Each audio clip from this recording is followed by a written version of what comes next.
টাকার ক্ষেত্রে, স্বার্থের ক্ষেত্রে প্রধানমন্ত্রীকে কেউ ফলো করতে চান না, দু একজন ব্যতিক্রম ছাড়া।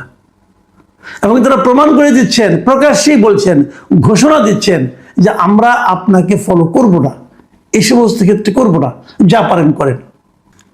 দায়িত্ব নেওয়ার পরপরই প্রধানমন্ত্রী জনাব তারেক রহমান একটা ঘোষণা দিয়েছিলেন। সেই ঘোষণাটা হলো তিনি সরকারি গাড়ি নেবেন না, নিজের গাড়িতে চলাচল করবেন এবং এই গাড়ির তেল খরচ উনি নিজের পয়সা দিয়ে কিনবেন এবং এই গাড়ির ড্রাইভারের বেতনটা উনি নিজের তহবিল থেকে দেবেন, সরকারের কাছ থেকে এটা নেবেন না। এটা নিয়ে নানা ধরনের প্রতিক্রিয়া আমি দেখেছি। আমাদের মধ্যে অনেককে বলতে শুনেছি এটা কেবল চমক লাগানোর জন্য করা হয়েছে, এটা করার কি দরকার ছিল, আপনি নেন, আপনি আরও গাড়ি নেন, আমাদের কোনো আপত্তি নাই, কিন্তু আপনি কাজটা যেন ভালোভাবে করতে পারেন, আপনার উপর দায়িত্ব যেটা সেটা করেন, আপনার দায়িত্ব যদি ঠিকঠাক মতো পালন করতে পারেন, গাড়ি একটা জায়গায় 5টা নেন, 6টা নেন, কোনো সমস্যা নাই।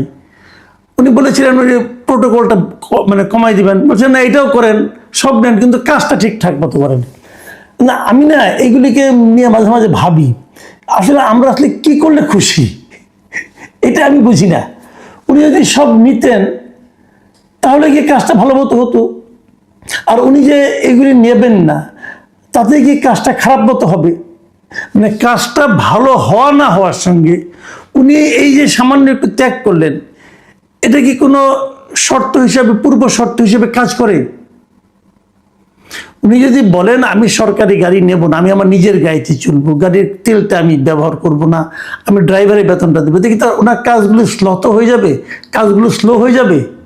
তো এটার সঙ্গে এটার সম্পর্কটা কোথায়, এটা আমি বুঝি না। উনি যে না নেওয়ার ঘোষণাটা দিয়েছেন, অনেকে ভাবছেন এখানে কয় টাকার বাঁচলো, জয় টাকাই বাঁচুক, ধরা যাক 5 টাকা বাঁচলো, এখানে কিন্তু টাকাটা মূল না। মূলটা হলো উনি একটা এক্সাম্পল ক্রিয়েট করলেন, এই এক্সাম্পলটা মূল। উনি বোঝানোর চেষ্টা করলেন যে আমাকে দেশের মানুষ প্রধানমন্ত্রীর পদে বসিয়েছে, তার মানে প্রধানমন্ত্রী আসলে প্রধান সেবক, আমি এই জাতির প্রধান সেবকের ভূমিকা অবতীর্ণ হতে চাই। তো আমি জাতির কাছ থেকে টাকা যত কম নিব ততই তো ভালো।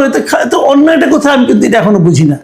আমি অনেকের সঙ্গে আলাপ করেছি, আমি যতটা খুশি হয়েছি অনেকে ততটাই বিরক্ত হয়েছে। অনেকে বলে কি এটা তো একটা মানে জাস্ট খালি স্ট্যান্ডবাজি করা, এটা হলো কি চমক সৃষ্টি করা, স্তুতির সুবিধা করে দেওয়া, এইগুলো নাকি হচ্ছে। বাট আমি কিন্তু এটা এভাবে দেখি না ভাই। আমি আমার জায়গা থেকে আমি এটা আবার একটু ব্যাখ্যা করতে চাই। আমার কথা হলো যে এটা না নেওয়ার মাধ্যমে উনি প্রমাণ করেছেন যে আমি এই সমস্ত ছোটোখাটো জিনিসও আমি সরকারের কাছ থেকে নিতে চাচ্ছি না। আমি কোনো বাড়তি যতটুকু না নিলে নয়, কেবল ততটুকুই আমি নেব। আমি তো এটাকে একটা অসাধারণ এক্সাম্পল হিসেবে দেখতে চাই, কিন্তু সেই দেখাটা বোধহয় হচ্ছে না বিভিন্ন কারণে।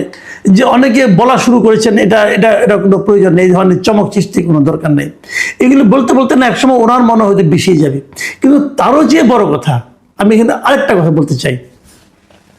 এই যে বললাম না যে উনি একটা এক্সাম্পল ক্রিয়েট করতে চাচ্ছিলেন হয়তোবা, কিন্তু এই এক্সাম্পল হবে না, এই দেশে হবে না। এই কারণে উনি এক্সাম্পলটা কাদের জন্য করতে চেয়েছিলেন? উনি চেয়েছিলেন ওনার মন্ত্রিসভার জন্য করতে। উনি হয়তো ভেবেছিলেন আমি যদি এটা না নেওয়ার একটা উদাহরণ তৈরি করি, এই উদাহরণটা হয়তো আমার মন্ত্রিসভার অন্য সদস্যরাও এটাকে ফলো করবে। আমার ধারণা উনি এরকম কিছু একটা ভেবেছিলেন, কিন্তু আমার এই ধারণা সত্য হয়নি।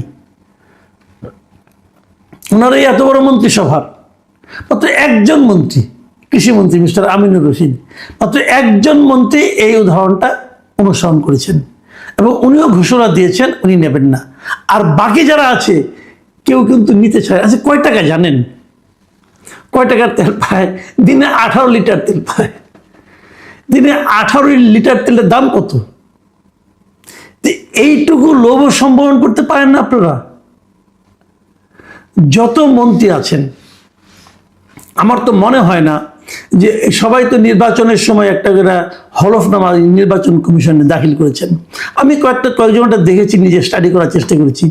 আমার তো মনে হয়েছে অর্থনৈতিক দিক দিয়ে এদের কেউই তারেক রহমানের চেয়ে গরিব না।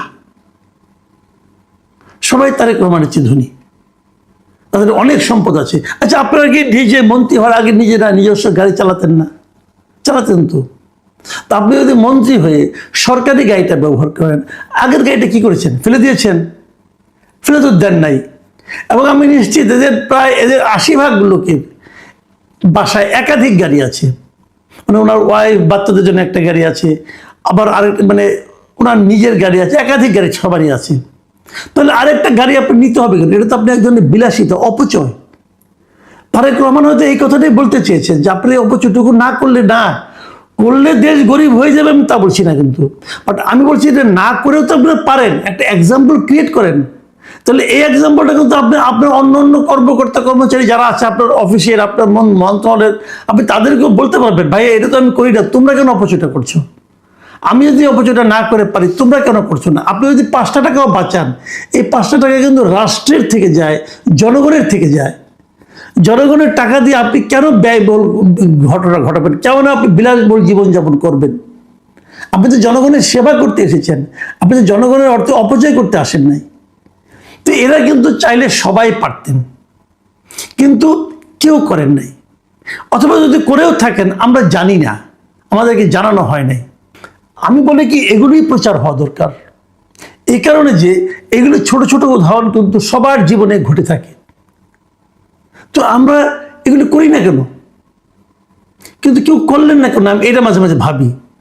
দেখুন, একজন মন্ত্রীর জন্য বাসাটা যেটা হয় 6000-7000 স্কোয়ার ফিটের বাসার সামনে বিশাল লন, এগুলো কিন্তু ওনাদের ব্যক্তিগত জীবনযাপনের সঙ্গে খুব সঙ্গতিপূর্ণ নয়। ওনারা কি আসলে এত বড় বড় বাড়িতে থেকে অভ্যস্ত? তা তো নয়। তাহলে এটাই বা থাকতে হবে কেন? আপনি বিশ্বের অনেক দেশে যান, আপনি এমন খোদ ইংল্যান্ডে যান, ইংল্যান্ডের সরকারের কয়জন মন্ত্রীর জন্য সরকারি বাসা আছে? খোঁজ দিয়ে দেখেন তো। প্রধানমন্ত্রী অথবা চিফ জাস্টিস ছাড়া আর কারো জন্য সরকারি বাসা আছে? আমার তো মনে হয় না। তো তাহলে তো এতে কি তাদের মান সম্মান চলে যায়? আমি দেখেছি যত গরিব দেশ না, তাদের মন্ত্রীদের তত বেশি বিলাসবহুল জীবনযাপন, জনগণের, গরিব মানুষের অর্থে। এটা হওয়া উচিত না। আর আমি ওই সংকীর্ণতাটা, আমাদের মন্ত্রীদের যে সংকীর্ণতাটা, এটা দেখে আসলে আমি হতাশই হয়েছি। আজকে 7-8 দিন হয়ে গেল, কেউ তো বললেন না যে প্রধানমন্ত্রীর মতো আমিও এটা ব্যবহার করব না, আমিও এই অপচয়টা করব না, কেউ তো বললেন না। এখন যখন এই সামান্য ত্যাগের ক্ষেত্রে এই মন্ত্রীরা তাদের প্রধানমন্ত্রীকে অনুসরণ করতে না পারেন, তাহলে বড় বড় স্বার্থের প্রশ্ন যখন আসবে, বড় বড় ত্যাগের ক্ষেত্রে যখন প্রশ্ন উঠবে যে আপনারা কি এইটুকু অর্থনৈতিক সুযোগ সুবিধাকে মানে না নিয়ে পারবেন, অথবা একটা বড় দুর্নীতি মানে কি, মন্ত্রীদের দুর্নীতি তো মনে করেন 100 কোটি টাকা, যখন ওরকম প্রশ্ন আসবে তখন কি আপনারা নিজেদেরকে সম্বরণ করতে পারবেন? আমার কিন্তু সন্দেহ হয় ভাই। আপনাদের নিয়ত খারাপ, সত্যি কথা বলতে কি আপনাদের নিয়ত খারাপ, আপনাদের নজর ছোট না হলে সামান্য ত্যাগ করতে এত কষ্ট। আমি কিন্তু ভেবেছিলাম যেদিন নাকি প্রধানমন্ত্রী প্রথম বললেন, তারপর থেকে হয়তো সমস্ত মন্ত্রীরা একের পর এক নিজেরা এগুলো বলতে থাকবেন যে আমিও নেব না। তার মানে সবাই প্রধানমন্ত্রীকে ফলো করতে চাচ্ছেন। কিন্তু এক পর্যায়ে দেখলাম যে টাকার ক্ষেত্রে, স্বার্থের ক্ষেত্রে প্রধানমন্ত্রীকে কেউ ফলো করতে চান না, 2-1 ব্যতিক্রম ছাড়া।